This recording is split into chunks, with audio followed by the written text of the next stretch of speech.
Hello everyone, it's Christopher here from the Southwest Shooters, and in today's video, which has been made with the help of my good friends at Crackshot in Newton Abbot, we're going to take a look at this gun.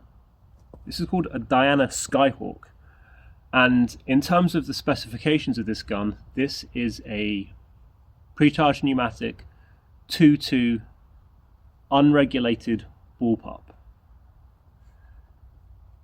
James at Crackshot gave me this to review for the channel, and this, along with a range of Diana guns, are available from the shop in Newton Abbot. But today we're just going to be solely talking about this gun.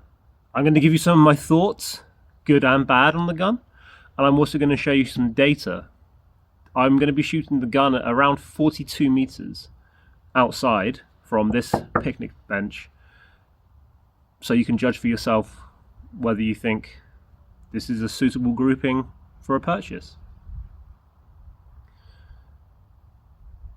This is a very well made gun. When I look at it and I hold it, there are two guns that I'm reminded of in particular. One of which is the Air Arms Galahad, and the other is the FX Wildcat. And in terms of my opinion on air rifles, this is much closer to the Air Arms Galahad than the FX. As I'm saying this, just looking down at the adjustable buttstock here, I can see that this is the same one that I think is even on the Galahad. It looks very similar to the ones that are on my day states as well. So I'm just going to talk to you a little bit about the gun. It's in a fetching, I believe, a walnut stock. It could be beech, I'm not really sure, but it's constructed of one piece, and it's a very attractive figured piece of wood. There's some subtle flaming in the stock, and it looks and feels really comfortable to hold. Now, if you are left-handed, it's a little bit more difficult to hold it left-handed because of the cocking arm would be basically in your cheek. So for this, I'm only shooting from a bench, but it feels very, very comfortable for me to be able to shoulder and to use. In terms of the appointments of the gun, it's actually very simple. There's not a lot here to talk about and to worry about necessarily, but I'm going to give you a run through. The gun will come with everything that you would expect. So it comes with the multi-shot magazine, a single shot tray, the fill probe, all of the tools that you will need to do any adjustments, as well as a soft carry case. One of my concerns, if you want to call it a concern, it's more of a criticism really of the soft carry case, is that you can't put the gun inside the case when the gun is scoped. You have to take the scope off. That's always a little bit of a chore for me. I don't really like doing that, but it is what it is. I think if you're interested, you might be better to find yourself a hard case as well. Whilst I have the gun here, I'm going to safely just dry fire it so you can get some idea of the amplitude or the volume of the sound. It's very, very quiet. Very quiet. And I think, well, I know the reason why it's so quiet is because of the shroud here. So it has a moderator built in to the final, I don't know, maybe 12 centimeters of the gun. Unbelievably quiet. Zero kickback, as you would expect from a PCP, and generally an absolute delight to use. One feature that I thought was really nice on the gun is to access the fill port. There is sort of a mechanically resistant neck here that you pull up to put the fill probe in to fill the gun. I've never seen that on a gun before. Not exactly like that. That to me is very, very classy. It's kind of spring loaded, and I really like that feature. A nice little touch. It has the sort of textured, I think it's called stippling, on the where you would hold the gun at the front of the stock and where you would have your trigger hand. It feels really good. I also think the gun actually looks really nice. It looks very, very classy to me. the thing that you will be interested in, most of all, is how this gun shoots. You'll notice that I have a scope cam on the top of the gun here. So what you're about to see is what I actually saw when I was shooting a couple of moments ago to get the groups that I'm going to share with you. Now, because this gun comes with the multi-shot magazine and the single shot tray, you're going to see me shoot 9 pellets at the targets, which are, as I said, 42 meters away. One of the targets I'll use the single shot tray, and one of the targets I will use the multi-shot magazine. Let's have a look at that data now.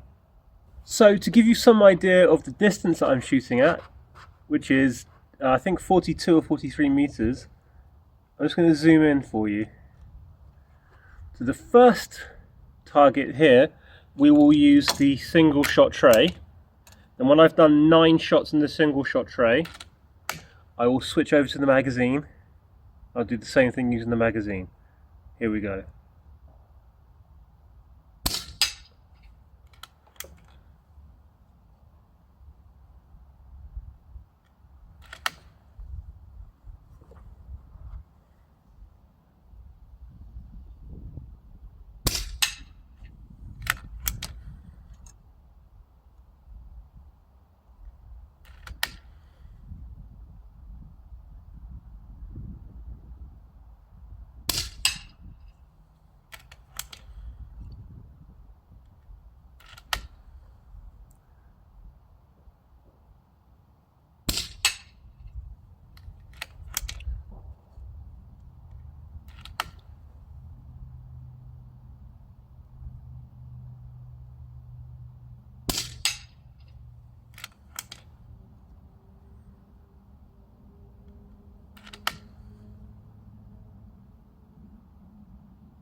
It's looking good.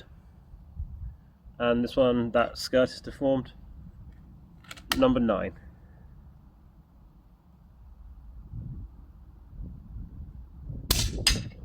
Right, I'm very happy with that group.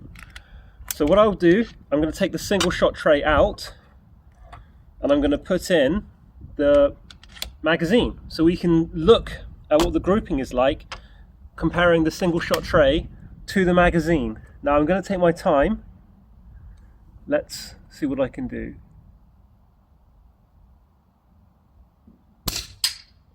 Notice how it's moved a little bit.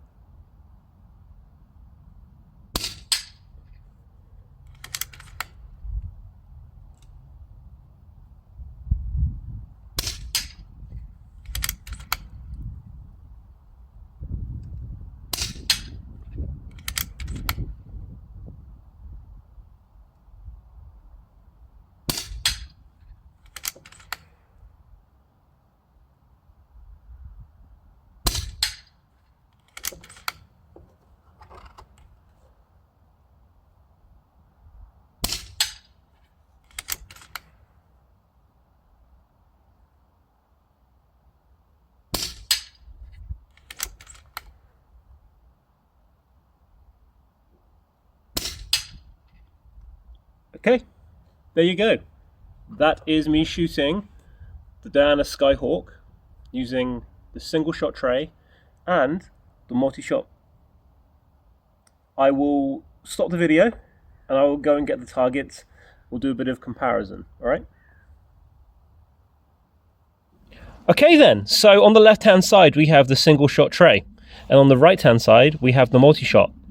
Now this is a 30mm mount. So you can see there that all of the pellets from the single shot tray fall within that circle, and the majority of pellets, I think there's maybe 1 or 2 that fall outside of that with the multi-shot magazine. I'm really impressed with that. I'm super happy.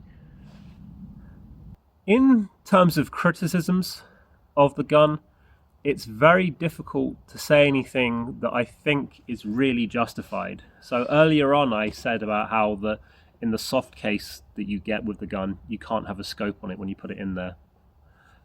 I'm not really criticizing the gun very much, am I, if I talk about that? And I think that you need to be able to appreciate what you're getting for the money that you're paying. So for £629, I'm a big fan of this gun. All right? Is it as accurate as an Air Arms Galahad? No, it's not. But I think you'll be buying it for a different purpose. It's very, very, very good. But I actually can talk to you about some of my criticisms of the gun. When I first got the gun, it was shooting terribly. I'm not even going to share with you the groups that I was getting, because they weren't even groups. There was no pattern, there was no rhyme or reason to what was happening. It was completely random. I had to spend a lot of time cleaning the barrel of this gun, like a tremendous amount of time. Maybe half an hour just pull through until there was no gack on them anymore. And once I had done that, what you saw here in the conditions that I'm in is the best that I can do. It's real world shooting. It's actually me doing it. There was no editing, and you see the whole thing. People will possibly question my pellet choice. That's inevitable. It's bound to happen. So the other thing that I found was the gun was actually fairly pellet fussy. I used Air Arms Diablo Fields in the end, and I spent quite a lot of time testing a whole variety of different pellets, from Sovereigns to JSBs, some Bisley pellets, and these are the ones that group for me the best. You might find something different, but I think that's part of the fun of gun ownership. But I can put you on the right track. I would definitely check out the Air Arms.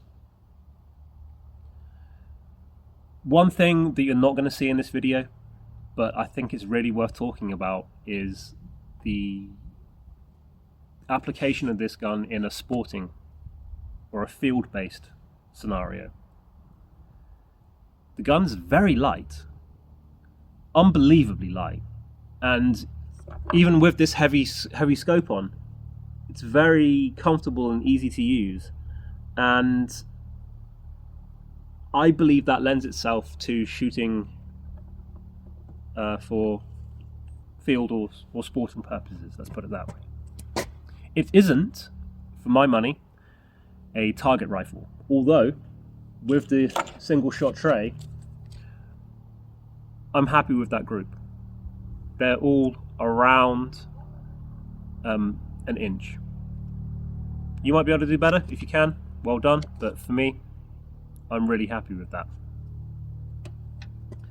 To summarize, lovely gun. It is available, as well as other similar guns from the Diana range, from my friends at Crackshot in Newton Abbot, where it will come with a 6-month warranty. And if you are interested in coming down and checking the gun out for yourself, you could use it on their range. They would provide you with sample packs of pellets. And if you've seen this gun and you're interested, but you're not in Devon, contact the guys at Crackshot, and they, along with your local RFD, will be able to organise a gun transfer where they will be able to send the gun to you.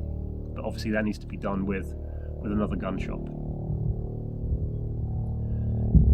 You can do amazing things with these more affordable guns, and there are definitely other ones in the mix if you were considering a gun like this, but it's 100% worth checking out. So there you go. There is my review and demonstration, and there's a helicopter flying overhead of the Diana Skyhawk. Lovely gun. I don't think it is a helicopter. Is it a helicopter? Yes.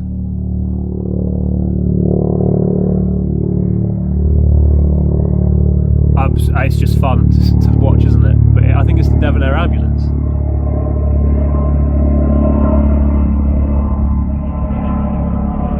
Anyway, that's it for today.